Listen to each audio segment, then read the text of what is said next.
Hello guys, good morning to all of you. मैं Saurabh cyber आशा करता हूँ आप सब अच्छे होंगे, हंसते होंगे और मुस्कुराते होंगे। आज एक ऐसे कॉन्सेप्ट के बारे में बात करने वाले हैं जो वास्तव में एक अच्छा कॉन्सेप्ट है। इसको हमें और आपको लाइफ में इन्वॉल्व करना चाहिए, खासकर जब नए रिश्ते एक दूसरे से जुड़ते हैं, नई रिलेशनशिप होती है। तो क्या है वो, आप अंत तक वीडियो में बने रहो और देखो। दुनिया में सबसे बड़ी डिग्री कौन सी होती है? तो सबसे बड़ी डिग्री होती है साइंस के अकॉर्डिंग पेडिग्री एनालिसिस। सबसे बड़ी डिग्री है पेडिग्री एनालिसिस, क्योंकि इसमें ये डिसाइड होता है कि आप में या आपके जो पिछले वाली पीढ़ी है उसमें कौन से रोग थे या नहीं थे, कौन से रोग क्या होंगे, इनहेरिटेंस होंगे, वो बार बार आएंगे, कौन से होंगे ऐसे रोग होंगे जो पीढ़ी दर पीढ़ी बदलते रहते। इन तमाम जानकारियों के साथ मैं हाजिर हूँ एक बार फिर आप लोगों के साथ। तो इस पे हम डिस्कस करते हैं। डिस्कस करने का मतलब ये है कि हम इसके बारे में और ज़्यादा डिटेल में जानेंगे। क्या life sorry hello guys, good morning to all of you. मैं सौरभ साइबर आशा करता हूँ आप सब अच्छे होंगे, हंसते होंगे और मुस्कुराते होंगे, क्योंकि आपकी स्माइल भी काफ़ी अच्छी है। तो हंसते रहिए और मुस्कुराते रहिए। सच बात तो ये है, अगर आपसे कोई दुश्मनी कर ले तो उसके सामने सिर्फ मुस्कुरा देना, वो वास्तव में सबसे बड़ा, कहते नहीं कि इफ़ेक्ट होता है। तो ध्यान दीजिए, सबसे बड़ी डिग्री जो साइंस में होती है वो पेडिग्री एनालिसिस होता है। पेडिग्री एनालिसिस कहने का मतलब कि वंशावली विश्लेषण। क्या होता है? वंशावली विश्लेषण। ये कैसा विश्लेषण है, क्यों इसको लाया गया, इसके लाने का फ़ायदा क्या है? तो ध्यान दीजिए, वंशावली विश्लेषण एक ऐसा विश्लेषण है जिसमें हम कई वंशों का क्या करते हैं, अध्ययन करते हैं। क्या कोई उसमें रोग है, आनुवंशिक रोग है या नहीं है, कौन सी पीढ़ी में आनुवंशिक रोग था, अब वो रोग किस में आएगा, कौन से रोग पीढ़ी दर पीढ़ी आते हैं और कौन से रोग मतलब एक दो पीढ़ी क्रॉस करके आते हैं।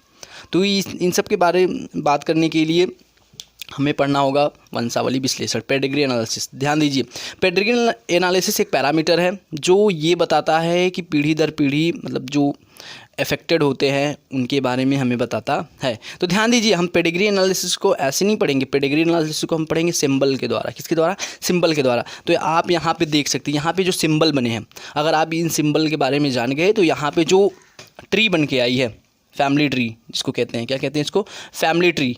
तो वो ट्री के बारे में आप समझ जाओगे। तो सबसे पहले हम जानते हैं कि साइंस में पढ़ते हैं तो एक तरफ पैटर्न दिया होता है, एक तरफ पासवर्ड दिया होता है, यानी उसी पासवर्ड के थ्रू ये पैटर्न खुलेगा। तो पहले हम पैटर्न की जानकारी ले लेते हैं कि इसका मतलब क्या होता है। देखिए, सिंपल सी बात है, आप अच्छे से समझेंगे ज़रूर समझ में आएगा, क्योंकि इंसान की बुद्धि जो होती है वो अगर जितना खर्चा करे उतना अधिक विकसित होती, वो घटने वाली है नहीं।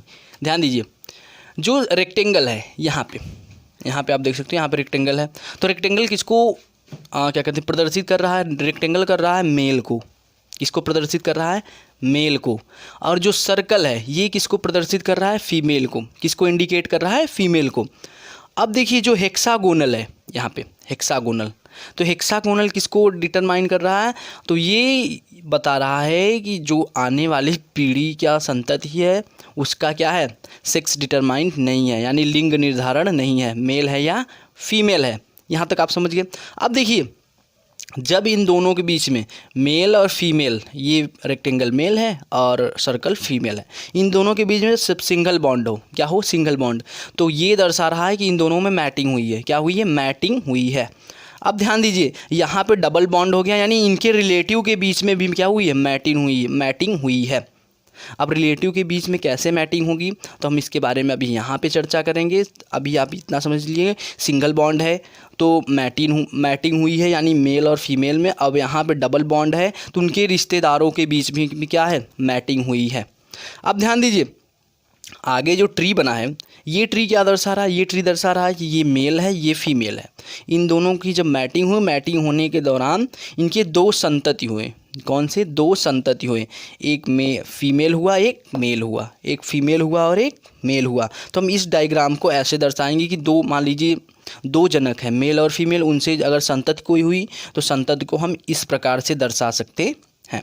अगला है, तो अगला क्या कह रहा है कि ये कह रहा है कि मान लीजिए कोई एक मेल है, एक फीमेल है, यदि उनसे प्रभावित यानी उनसे कोई रोग से प्रभावित यदि बच्चा जन्म लेता है, चाहे वो मेल हुआ या फीमेल, तो यहाँ मेल को दर्शाया गया है और इसका मतलब क्या होता है, यानी वो प्रभावित है आनुवंशिक रोगों से, वो क्या है, प्रभावित है। अब देखिए हम जो प्रभावित होते हैं उसको हम कैसे दर्शाते हैं, तो उसको दर्शाने के लिए यहाँ पे क्या करते हैं हम, कुछ यहाँ तो प्लेन रहेगा तो इन्फेक्टेड नहीं है, अगर प्लेन नहीं हुआ यहाँ पे ऐसे सर्कल टाइप वो लाइनिंग टाइप किया गई तो क्या है, अफेक्टेड है। यानी ये तीनों आप देख सकते हो यहाँ पे, ये अफेक्टेड है, ये नॉन अफेक्टेड है, ठीक है।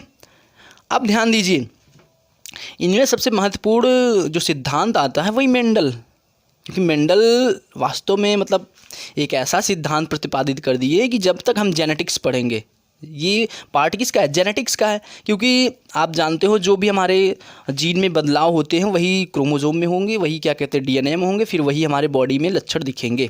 तो अब इतना सब कुछ पढ़ने के बाद अगर मेंडल को ना याद किया जाए तो ये मेंडल के साथ नाइंसाफ़ी होगी ना, इसीलिए इनको कहा जाता है फादर ऑफ जेनेटिक्स। तो ध्यान दीजिए, अब इसमें पहला जो आया मेंडल का वो पहला नियम कि प्रभाविता और अप्रभाविता का नियम, प्रभाविता अप्रभाविता का नियम इसमें भी लागू होगा। तो ध्यान दीजिए, लागू होने का मतलब क्या है कि यहाँ पे ये बताना ज़रूरी है कि कौन सा जीन कब प्रभावी होगा या कब अप्रभावी होगा। बात समझ में आई? तो मैंने टी.एच. मॉर्गन के जो क्या कहते हैं स्टूडेंट थे, उन्होंने ये भी तो बताया था कि कब प्रभावी होगा, जब संलग्न होंगे। क्या होंगे? जब संलग्न होंगे, दोनों साथ साथ रहेंगे तो वो जाहिर सी बात है अगली पीढ़ी में आएंगे। और जब उनमें रिकॉम्बिनेशन बनना शुरू हो जाएगा, यानी रिलेशन के बीच में दूरियां बढ़ी तो रिकॉम्बिनेशन हुआ, और रिकॉम्बिनेशन हुआ यानी क्या होगा, उनके जीन में बदलाव आ सकते हैं। तो ध्यान दीजिए, अब यहाँ पर जो ट्री बना हुआ है ये एक रोग है। कौन सा रोग है, किस पे होता है? तो ध्यान दीजिए, ये हमारा ऑटोसोम में होता है। कि ध्यान दीजिए, ऑटोसोम कहने का मतलब क्या होता है, जो हमारा आकार की गुणसूत्र होता है। क्या होता है? आकार की गुणसूत्र। हमारे शरीर के अंदर गुणसूत्रों की संख्या कितनी होती है? 23 जोड़ी। कितनी होती है? 23 जोड़ी। तो 22 जोड़ी क्या कहलाते हैं? ऑटोसोम कहलाते हैं। एक जोड़ी जो होता है वो क्या कहलाता है? Sex chromosome. क्या कहलाता है? Sex chromosome. तो ध्यान दीजिएगा, 1 pair equal to sex chromosome and 22 pair equal to autosome. अब ध्यान दीजिए, ऑटोसोम की एक खास बात क्या है? ऑटोसोम की एक खास बात ये है, ये पीढ़ी दर पीढ़ी आते हैं। ये क्या आते हैं? पीढ़ी दर पीढ़ी आते हैं। इनमें कोई गैप नहीं होता है। और लिंग गुणसूत्र का मतलब क्या होता है? ये एक पीढ़ी में आए तो हो सकता है दूसरी पीढ़ी में ना, तीसरी पीढ़ी में आ जाए। तो ध्यान दीजिए, हमने एक रोग लिया है, रोग का नाम क्या है? Myotonic dystrophy. क्या है? Myotonic dystrophy. अब हम इसका क्या बनाए हैं? फैमिली ट्री बनाए हैं। क्या बनाए हैं? Family tree. तो फैमिली ट्री को आप ध्यान से समझिएगा कैसे इसमें क्रियाएं हो रही हैं। और ये किस पे डिपेंड करता है? तो ध्यान दीजिए, ये हम बार बार कह रहे हैं कि ये ऑटोसोम पे डिपेंड करेगा। ये रोग जो होता है मायोटोनिक डिस्ट्रॉफी, ये होता है ऑटोसोम में। कौन होता है? ऑटोसोम में। अभी हम इसके नेक्स्ट वाले मतलब फिगर में हम डिस्कस करेंगे sickle cell anaemia. Sickle cell anaemia. तो ध्यान दीजिए, यहाँ पे जो क्या कहते हैं वाहक होगी वो कौन है? मादा है। कौन है? फीमेल है। यहाँ पे जो रोगों को एक संतति से दूसरे में ले जा रही वो कौन है? मादा। यानी मादा में क्या होते हैं? दोनों एक्स होते हैं। क्या होते हैं? दोनों एक्स। और मेल में क्या होता है? एक एक्स होता है और एक वाई होता है। ये एक एक्स होता है, एक वाई होता है। अब ध्यान दीजिए, तो हम प्रभाविता और प्रभाविता के नियम से समझते हैं। अब इसमें क्या हो रहा है कि इसमें ये इसकी इन दोनों की पहली पीढ़ी है। ध्यान दीजिए, अब पहली पीढ़ी में देखिए, पहली पीढ़ी में भी क्या है? एक इन्फेक्टेड है, 2 इन्फेक्टेड हैं। ध्यान दीजिए, ये पीढ़ी दर पीढ़ी होता है। इतना ध्यान दीजिए, जब ऑटोसोम में होता है ये पीढ़ी दर पहली पीढ़ी में F1 को अगर हम देखें, F1 को अगर हम देखें तो इसके कितने बच्चे पैदा हुए हैं? तो 1, 2, 3 और 4। ये वाले उनके बच्चे नहीं हैं। ध्यान दीजिएगा, ये वाले इनके बच्चे नहीं हैं। ये वाले इनके बच्चे नहीं हैं। इतना आप लोग ध्यान दीजिएगा इसको, नहीं तो पता लगे इनको भी इनका बच्चा बना दो। नहीं, ये इनसे दूसरा रिलेशन है। कैसे बनेंगे अभी देखिए। इनके कितने बच्चे हैं? टोटल इनके 4 बच्चे पैदा हुए। कितने? 4 बच्चे। तो 4 बच्चे में से 2 लड़का हुआ और 2 लड़की। कितना? 2 लड़का और 2 लड़की। तो ध्यान दीजिए, मैंने बताया था ना कि ये जो रोग होता है यानी ऑटोसोम में अगर हो गया तो वो पीढ़ी दर पीढ़ी आएगा, यानी इस पे क्या रहेंगे, प्रभावी रहेंगे। और प्रभावी रहेंगे तो ध्यान दीजिएगा, प्रभावी लक्षण ही दिखते हैं, इतना आप लोग ध्यान दीजिएगा। जैसे मटर के पौधे में ये टी, एक कैपिटल टी एक स्मॉल टी, लेकिन पौधा कैसा दिखेगा, बड़ा दिखेगा। कैसा दिखेगा, बड़ा दिखेगा। और ये टी दोनों पौधे क्या होंगे, बड़े दिखेंगे। क्या दिखेंगे, बड़े दिखेंगे। लेकिन अगर शुद्ध रूप से पूछ लिया जाए देखने के बाद कि कौन सा बड़ा पौधा है, तो नहीं बता पाओगे जब तक उसके जीनोटाइप के बारे में नहीं जान पाओगे। तो ध्यान देना, जो जीन प्रभावी होता है उसी का लक्षण दिखता है। तो ध्यान दीजिए, पहली पीढ़ी जब ये फ़ोन में उन्होंने क्या किया, बच्चे पैदा किए, तो उनके 2 बच्चे क्या थे, इन्फेक्टेड थे, 2 बच्चे सही थे। 2 बच्चों में वो बीमारी आई और 2 बच्चों में नहीं आई। अब ध्यान दीजिए, अब वो बच्चे भी बड़े हो गए। क्या हो गए, बच्चे भी बड़े हो गए। अब बच्चों ने क्या किया, शादी कर ली।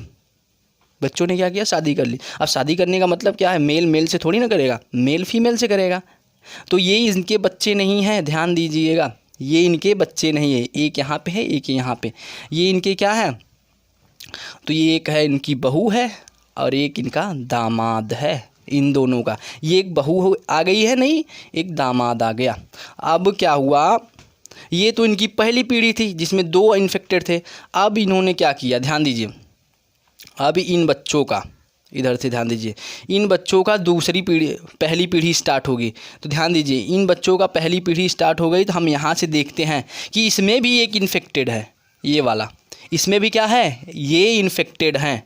तो हम ऐसे कह सकते हैं कि ये ऐसा रोग है, माइटोनिक डिस्ट्रॉफी ऐसा रोग है जो पीढ़ी दर पीढ़ी होता है। अगर एक जनरेशन में किसी को हो गया तो ये पीढ़ी दर पीढ़ी आगे चलता रहेगा। पीढ़ी दर पीढ़ी क्या होगा, आगे चलता रहेगा। और आगे चलने का मतलब ये निकलेगा कि ये हमारे जीन पे क्या होंगे, प्रभावी होंगे, यानी इसके जीन क्या होंगे, हमारे जीन पे प्रभावी होंगे और पीढ़ी दर पीढ़ी ये चलते रहेंगे। तो ध्यान दीजिए, ये किस पे आधारित है, मेंडल विकार पे। किस पे, मेंडली विकार पे। ये कौन से क्रोमोसोम में होता है, तो क्या कहते हैं, ऑटोसोम में होता है। किससे निर्धारित है, ऑटोसोम में। अब हम इसके बाद पढ़ेंगे sickle cell anaemia. Sickle cell anaemia में आप देखोगे तो फिगर थोड़ा डिफरेंट हो जाएगा। फिगर यहाँ पे होगा कि जनक के पास सिकल सेल एनीमिया नहीं है।